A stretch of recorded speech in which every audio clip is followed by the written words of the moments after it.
Good morning. Good morning. I just have to do something because I realized the life is not on the top of the page, so for more people to find it easy. So let's see who is here already. Good morning, Astrid, Svetomir, Steve, Sabine. So how do you feel a new week coming? Do you need massage? I didn't ask yesterday when I don't start. No, you ask them how do they feel. Maybe they need massage. They have pain. But I didn't say nothing about you giving me massage. Do you want to add something this morning? What do you mean to add? Did you say something? Do you want to say something? Yes. About the bodies and accountability partners. For example, this morning I call my body. And I say, buddy, I'm late, let's go. I cannot because I paint my hair, I need to wash it, blah, blah. I say, okay, anyway, I'm going on my own. Boom, close the phone, I went on my own. What does it mean? If your body doesn't respond, it doesn't mean you have to stop. You have to go for it. There's no excuses. Excuses you can find very easy. I used to find very easy excuses. Now I don't want the excuses. It doesn't serve me anymore. This is what I wanted to add, Clementine. Okay, so this morning we will be talking about emotions. By the way, what is the degrees here? Let's send some sun to people in Bulgaria. I think this morning was like 26 here and was quite chilly. I was with my switcher. In Israel also it's very hot. I mean, it's not very hot, maybe it's 30 degrees. It's not hot. But anyway, we send you to Bulgaria, people. We love you. We send you 5 degrees bonuses from us. We will stay here with 25, no problem. We will survive somehow. Okay, so what is the topic of the day, my love? This morning we'll be talking, as I say, about emotion. Are they friend or are they foe? So let's. Wow, in Germany they have Austria 6 degrees. Ooh. 6 plus 5, 11. Hey, it's better. Good morning, Barbara. Good morning. How are you guys? We feel warm and it's nice. Then we're gonna go for a coffee outside. You know how it's in our Middle East here. Always hot, relaxing. Right. Well, let's send some warm weather to Germany. I know it's cold. It's cold there, and so. But listen, warm they them have up 6 degrees. How many to send them? If we send everything, we'll be cold here. I send them 5, so they have 11 now. We can send them a few more. I'll send a 5. You send 5. Okay. It'll be 16. So. Yeah, this is what it's all about. They'll go to the beach. They will go to the beach. Germans love to go to the beach. Sorry. It's good. So today we're going to talk about emotions, and it's interesting that we're talking about cultures because in some cultures it's really okay to be very emotional. Usually in the warmer cultures, actually, it's okay to be emotional, and then as you get closer to the North Pole and there's less sun, it's less okay to be emotional. So if you, for instance, you would look at Germany, it's a little less okay to be emotional than, for instance, to be in Israel and Cyprus. So today we're going to take a look at the emotions. Where do they come from? And what can we do to use them in a more effective way? So in order to get us going, I really want to talk about the brain, and I want to talk about where emotions come from. And I've talked about this before on the Global Morning Community, but every time I do this little lecturette about the brain, I get new insights. And so even if you've heard this before, I think it's relevant. So the brain is this amazing part that we have that controls everything about us. It controls your breathing, your muscle movement. It controls our will. It controls why Clementine and Krasimir fell in love and why they have a child. and what we're wearing and all the decisions that we're making are influenced by our brain. So everything about us is controlled and influenced by the brain. We cannot live without the brain. We can live without an arm. We can live without an eye. We can live without some of our organs, but the brain we must have. So we're going to do a little brain surgery, and I'm going to explain to you how the brain works very simply. So basically, every human being has three parts of the brain. We have the smart part of the brain, we have the emotional part of the brain, and we have the survivor part of the brain. The smart part of the brain is called the neocortex, and the neocortex is the part of the brain that's responsible for all everything that has to do with intellectual, parts, thinking, language, rational, being rational, analytics. All those types of activities come from the neocortex, and it's important because every time that we have a goal, we need to access language. When you have a vision, when you think about something, there's always words involved, and the words always come from the neocortex. So that part of the brain is always involved when we are trying to accomplish something. And it's important to note that this is what we consider our willpower. So that intellectual part of the brain is what we would say this is our will, and usually we refer to our brain as only that part. And this part of the brain is the part that's conscious, meaning we can control it. Supposedly, I can control what comes out of our mouth. I can control my thoughts. I can change my thoughts. I know it's not that easy, but it's possible.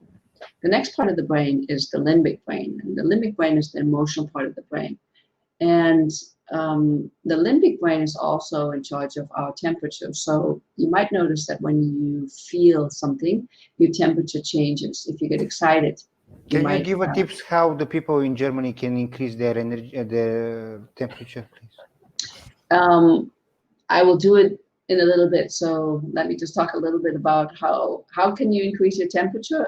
It's something that's involuntarily, actually. So you can't really control the temperature as it relates to your emotion. It's kind of really person by person. So you've noticed, for instance, sometimes when we get angry, your temperature changes and you get hot, or some people get very excited when they get hot. So if you want to raise your temperature, I probably suggest that you do some activities that you will know, will bring about that emotion. So, so the brain, the limbic part of the brain is a little bit on the subconscious part line. That means that if you're right, it's right below, which means you can't control it. It's an automatic chain reaction. It's something, it's like you're playing the piano and you have an emotional reaction. It's important because most of us still think and believe that we can control our emotion. We can't control the emotions. It's something that happens automatically.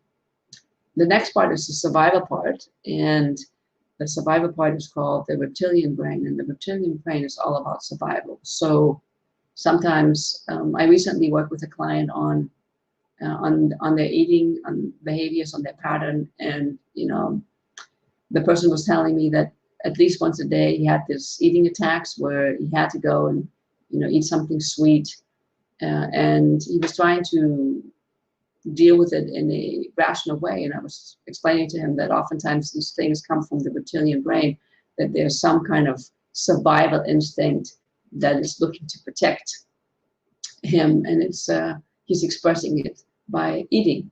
So the reptilian brain is all about survival, and we are still structured for survival, meaning in 2020, even though everything is so incredible, rational, and we have all these gadgets and we're so smart, the person, the human being is still looking, how can I survive? How can I survive that 5 degrees in Germany, or that cold weather in Bulgaria, or how can I deal with my circumstances wherever I am?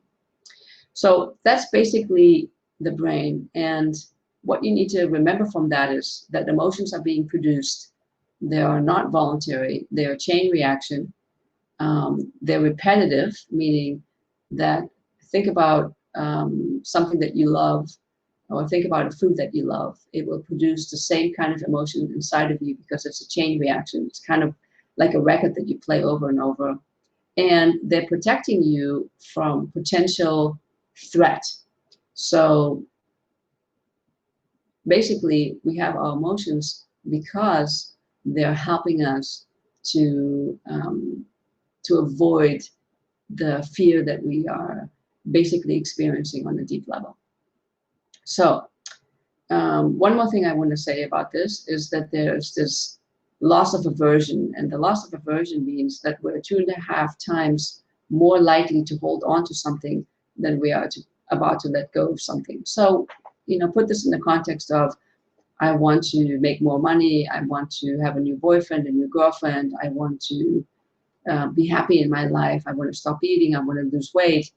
We are more likely to hold on to the things that we have than to go for something new. And this is because when we were in the cave, millions of years ago, we were afraid. And so it's better for us to hold on to this dirty, moldy, old piece of meat than to go out and face the lion and to say, okay, I'm going to hunt and I'm going to get some new food. Okay, so what do I do with all of that? How do I move myself forward? I want to lose weight. I want to make more money.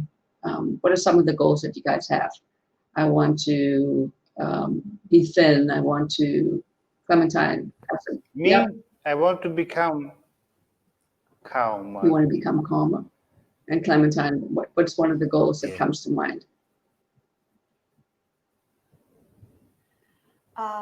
Well, I want to, I have a goal more like about to build a community and Okay, so you want to build a community. work more online. Yes. Okay, good. So when you think of your goals, and this is for everybody that's listening or listening on the replay, there are always a variety of emotions involved, right? So you have some excitement, of course. Oh, great, I want to build a community, or wow, I'm going to meet the love of my life, or I'm going to make more money. So there's some positive emotions, and those initial positive emotions that you have, you want to write them down because they're important, and you want to use them, when you are moving yourself forward and you're taking actions to accomplish your goals. And then, oftentimes there's some negative emotions, some fear-based emotions, and you also want to pay attention to them. What's happening to me as I'm thinking of my goal, and I want to write them down. So, in the base of our nature, when we are looking at our reptilian brain, which is, the part of the brain that's the oldest, there's always fear, and it's normal and natural. And we want to be present to all of the emotions because usually they have some emotions for us. So, what do I do with my negative emotions? My positive emotions, I want to hang on to them. I want to write them down because I want to use them to move myself forward and expand myself as I am taking action steps towards my goal. What do I do with my negative emotions? So the first thing I always tell everybody, and it's easier said than done, that if I feel a negative emotion such as fear or anger or upset or panic or anxiety, I want to access that wise part inside of me. And if I can't do it, I want to go perhaps talk to a friend, and I want to move myself into acceptance, and I want to move myself into love, and I want to forgive myself for experiencing this, these difficult emotions. And the way that you can do it is you can think of a little child, and you can think of your daughter, or you can think of your son. And I'm sure there have been many occasions when he or she came to you and they were afraid of something, and it was completely irrational and it made no sense, especially when they're younger. And you would never yell at them. You wouldn't go, "You are so stupid and you're so dumb. Why would you be afraid of this?" No, you would take your child and you comfort them and you tell them it's okay, and you help them in the best way that you can to deal with the emotions that they're dealing with. Now, when we're adults, we somehow think, or we forget about this capability that we have of ourselves to nurture a small child. And so what I want you to think about, if you don't have children, you can perhaps, think of a child in the family, or, sometimes even helps to think of your pet. If your dog is afraid of the storm, You would never yell at the dog. You would, nurture and love that dog and help the dog to overcome it in the best way. So first line of action is always to appreciate, love, and forgive yourself for whatever is going on. Possibly you want to say something about? No, I want to say something, but after, not now. Okay, so I know this is not easy, but we can make it a habit. And so that when I'm experiencing something, fearful as I'm expanding and stepping outside my comfort zone, then immediately I match myself with love.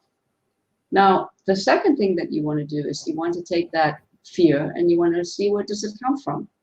And there are several layers in our consciousness because, as I told you, we have the intellect that's conscious, we have the emotions that are subconscious, and then we have the reptilian, which is really unconscious. So we want to look at the different layers. And on an intellectual level, what I can usually do is I can identify where this belief is coming from. And so I want to see, when let's say we're looking at losing weight, because I know, Casimir, this is one of your goals. I lost 2 already. I will post the picture after. That's fantastic. That's awesome.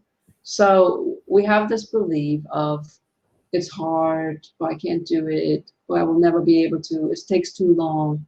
We have certain beliefs around the goals that we want to accomplish. And so you want to write them down.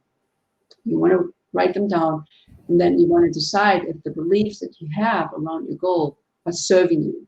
Does it serve me to have a belief that says, I think it's difficult to lose weight, or I don't know if I can do it. And then I want to take the detective hat, put the detective hat on, and I want to explore, where does this come from? How long have I been holding on to this belief? And what can I do to let go? And in many cases, once I identify the belief, I can actually say, okay, I'm going to take a pen and I'm going to cross it out and I'm going to replace it with something that works better for me. And I'm suggesting that you make that belief, that the reframe, something that's realistic for you. So, if you have the belief it's difficult to lose weight, and then you say, no, I can actually lose weight. And if I am consistent with my actions, I will be able to achieve it. This will be a belief that will serve you much, much better when you are moving yourself forward with your goal. So I'm going to stop there for a minute and going to ask the two of you how that makes sense and how can you see this working as you're moving yourself forward with your goals. Ladies first. This is when he doesn't know what to say. No, I want to ask something else. Okay, so one of my goals, as I say, is to build a community. So the kind of fear that's coming is, okay, I don't have if I start, I don't have so much time now. And if I start and I have too much people asking me and I cannot handle this situation. This is one of the first fear that's coming. And what situation you want to change? It's about mother with children with muscular dystrophy. I want to help to build a community and after to help them also through this process of recovering their children the same way I did with my son. So, and also is the fear, or maybe I don't know particularly for this person she needs to do, Right. Yeah. So there's a fear of failure. There's a fear of it's a big mountain to climb up. How am I going to do it? Will I be able to accomplish it? Will I be effective? So, a bunch of different fears that could potentially crowd out your excitement, right? Because it's exciting. You have a child with muscular dystrophy and you've been successfully able with this particular therapy that you're doing to help him. And then the joy is, I want to share this. This made this incredible difference in my life. I want other families, to have the benefit. And so I want you to hold on to the excitement because that's super, super important and write it down. And then, comes the fear and then says, oh, it's hard, I can't do it, I will fail. And so for you, there will be an opportunity, Clementine, and for everybody else to really have a dialogue and look at where does this come from, and how is it serving you, and what could you do in order to reframe that belief. And then, we've talked about this, and I think many of the coaches have talked about it, to have it as an affirmation, and so as a daily reminder, and so that your focus will be, I'm excited about creating this community, and I have my positive reframes written down for myself, and I remind myself of them every day, maybe several times a day, and so that I can be present to them. Okay. So, so when we do this kind of work, it takes effort, and we need to be committed to it, because those fears are pervasive. From the moment that that we're created, we have those fears that are innate, because we're structured for survival. Every moment, every second of our existence, our reptilian brain is very, very busy with protecting us. And oftentimes the reptilian brain, because it goes back to the caveman mentality, says, do not go out of the cave, do not build this community, it's going to be dangerous, you're going to get killed. And because that part of us is still so primitive, we need to be really kind and loving and forgiving with it, as we are educating ourselves and elevating that part of our brain. So that's a process, and I will write the steps in the chat later today, so people that want to do that, they can have some tools for them to look at. How can I reframe my beliefs? Now, that's on the sort of on the conscious level. When we go deeper and we look at the unconscious level, we need to find some ways to connect to that, because oftentimes the beliefs that we have are very, very powerful on this unconscious level. And the question is always, how do I get to that level? How do I really identify the things that are holding me back that I don't even know, because they're so low. So there are a few ways and methodologies that you can do it.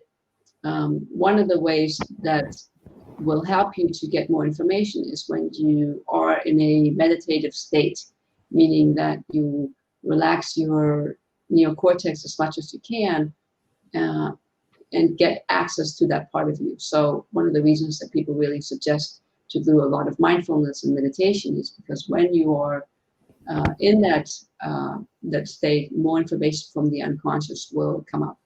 Another way to get some information is to have a journal by your bed and to record your dreams, because often in our dreams, a lot of information from the unconscious will come forward. And of course, as soon as you wake up in the morning, you perhaps your dream, but then 5 minutes later you tell yourself, you go to the bathroom, you brush your teeth, and you say, yes, now I'm going to write down my dream. And you're like, you already forgot, because it's like that fast and we just don't remember. So you want to write down your dreams, and you want to see what has your unconscious to tell you. My way of dealing with it, and Casimir and Clementine know, of course, I use muscle testing to get some information and to find out what's going on the subconscious and the unconscious. And for those of you who are not familiar with muscle testing, it's a technique that has been around for about 2,000 years. It was rediscovered in the early 19th century by an orthopedic surgeon from Boston around 1850, and then later, about 100 years later, it was really made famous by a chiropractor named Dr. George Goodhart. We call him the father of kinesiology, because he really showed us the value of muscle testing. So what is muscle testing? Muscle testing is a test where you measure the response of a muscle, and it's used to get some information from yourself. It's based on the premise that when I make a statement, or when I have a picture of, or a substance close to me or in my mind, in my energy field, that is a positive, has a positive response, or I believe in it and it's good for me, that my muscle will be strong, and vice versa. If I think about something or I look at something that's not my reality and it's not positive for me, that the muscle has the weak response. And there's a way that you can teach yourself to muscle test. So it's not, for some people it's really easy to teach themselves. For other people it's complicated because they don't believe in it and they can't make it work. And so it's like with everything else that we learn, it's a tool that you can use. I use it in my neuroemotional coaching because for me it's incredibly important that I get as deep as possible with my clients to find out what is really holding you back. On Saturday, I did a mother-daughter session. It was really great. And I both worked with the mother and the daughter at the same time. We looked at the beliefs that they had. And the daughter said, I'm a good daughter. And the mother said, I'm a good mother. And together, we cleared at the same time the beliefs that they had that were negative around their roles and responsibility with each other.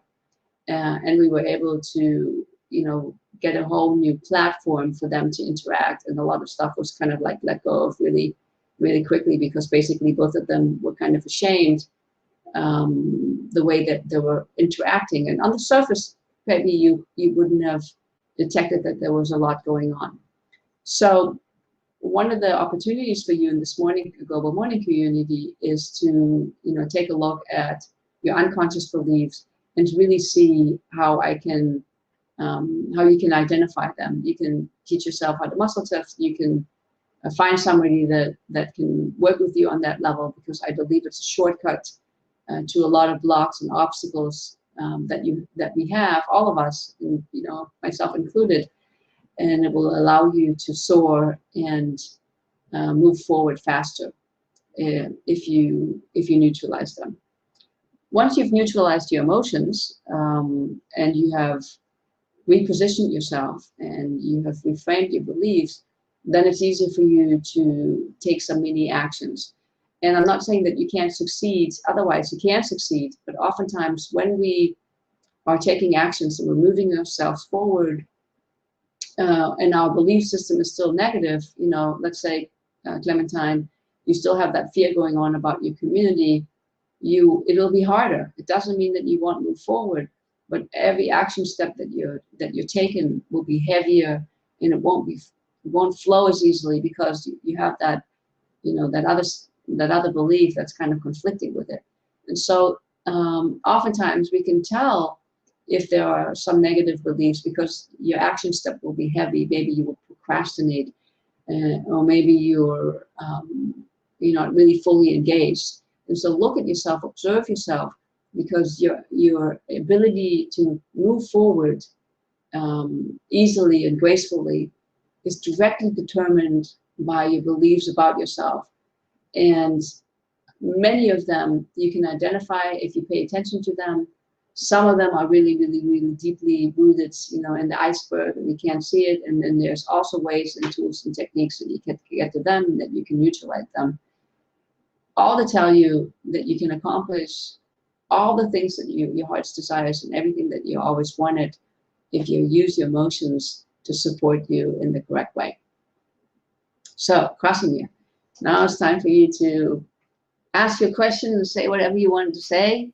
And we don't have much time, but I don't know if the participants, they're sleeping or they're here. I cannot see any post. They just say good morning and that's all. So about being calm. Do you think anger is connected with expectations? Is anger connected with expectations? I think anger always shows a deep level of care. Okay, so I can't be angry about something if I don't care. So it's going to be different for everybody, but it's very possible that for some people anger is connected with expectations. So I can be, if I have a very high expectation of myself and I'm not achieving my expectations, one of my expressions could be anger, because I'm mad at myself that I'm not following through. Anger always shows us that we're deeply involved, that we deeply care, and that something is not working out exactly the way we want it to work out. So in order for me to give you some more information, we'd really have to look and take a look at, what is the specific situation, and so that I can tell you. I'd probably muscle test and see what the situation is and what is it connected to, and see that, so that we can get some more information, and then so that we can neutralize the belief. Yeah, it can be also sometimes you have beliefs that goes conflicting also, like because Krasimir was saying once that if he's not angry, he is not moving forward, that's pushing to move forward. So there will be something that will hold him on getting angry in a way. Perfect. So that makes me think that you probably have a belief that if I don't feel anger, I am not alive. That there's a part of you that thinks I need to have this anger motivation type so that I feel that I'm alive and that I'm moving forward. And if I'm not angry, then part of me is, I have given up. I am moved myself into this state of complacency. I don't care. So that's important. And I would suggest to everybody that you have these kind of conversations with your bodies, and that your body is a sounding board to you to help you out and figure out what are some of the emotions and where do they come from and what is your belief, and to go deeper. Anger also is often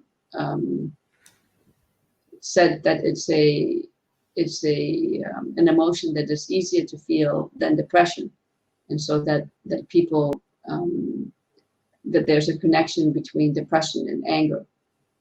So, but I don't know that it's wise for us to make statements that are true for everybody. I think there are general tendencies, but it's a little different for everybody, because every soul has a different purpose on this planet. Every soul has a different experience, and while we're all in this together, the journey is slightly different for each and every one of us. So, to me, write one comment, because I said I told that everybody are sleeping, and he said this is because Barbara hypnotizes me with the info she presents in a very interesting way, so no room to think about questions. Always just crystal clear. Crystal clear. Okay, that's great. I want to know if you're riding a motorcycle to work, and if you're more relaxed in the morning. You're riding a motorcycle and texting messages. This is what I want to know. Hopefully not.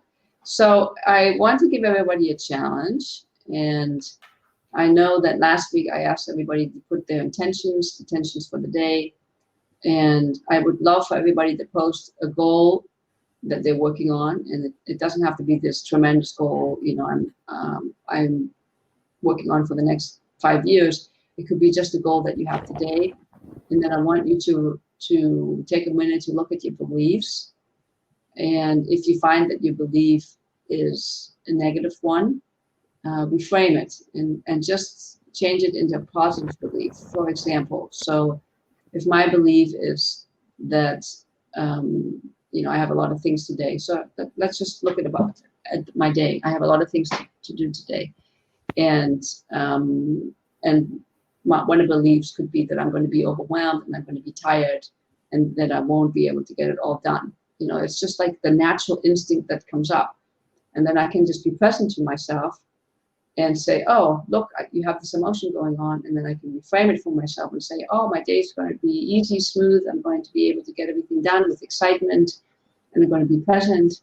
And tonight at 9 o'clock, when I finish my last coaching session, I will look upon the day and be proud and grateful that I got to be with so many people, and that it was a beautiful day. So you can see I immediately reframed it for myself, and it's kind of like reframe my intention, and that I can write on this all day. And it took me 30 seconds to do. And probably if I wouldn't have been mindful, I would have carried that worry, stressy kind of little attitude with me all day. And maybe I wouldn't have even known that I did it. So write down a goal that you have, either for today or for this week, or if you want to go big, for the months, look at the beliefs that you have and then follow up with a positive belief that works for you, that will support you in taking some action steps towards your goal. And I say one more thing, if you want me to, if you want to hear more about that brain lecturette, go on my YouTube channel. I have about 20, 30 videos there. You can watch me do some muscle testing, work with people on clearing beliefs, and I'm happy to answer more questions about it. Thank you, Barbara. Thank you. Thank you. So I want to finish with something, and this is that for the people which they're in Paphos, we're gonna have a party on Friday. We're going to have a games, and the games they're gonna be about the focus, team building, and listening process, and it's gonna be fun, basically. So book that time to be with us. Call your friends, and that's it.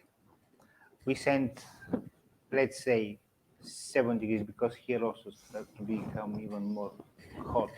7 degrees to Germany, 5 to Bulgaria, and can I ask a question? So for those of us who would like to come, but we unable to come for whatever reason, is there a way that you guys can have it on Zoom so that we can say hello and meet people maybe? Can somebody bring their computer and we can have it on and we can... Yeah. I think it would be great, even if it's not really structured, if we could say hello to each other for those of us who can't come. So I'll throw that out as an opportunity. I believe we can arrange it. Let me think about it. Thank you. Actually, we can arrange it, yes. Yeah. Anyway, yes. So you give me task for the week. Well, it's like a lot of us, some of us, have never seen each other. And it's like, this is an opportunity for us to be more creative and like, okay, how can we be part of the party? I know people do all kinds of things via Zoom these days, so why not? And for those who forget, for one or another reason, to make their video and to post in the group, please, we still have time. Let's do it. We want to finish with something which we're going to have in November in the middle, and this called Inside One 3-day seminars, which will blow your mind and will bring you to different dimensions. So let's put the video and tell you. До свидания. Bye. Have a beautiful Bye. day. Bye. Thank you.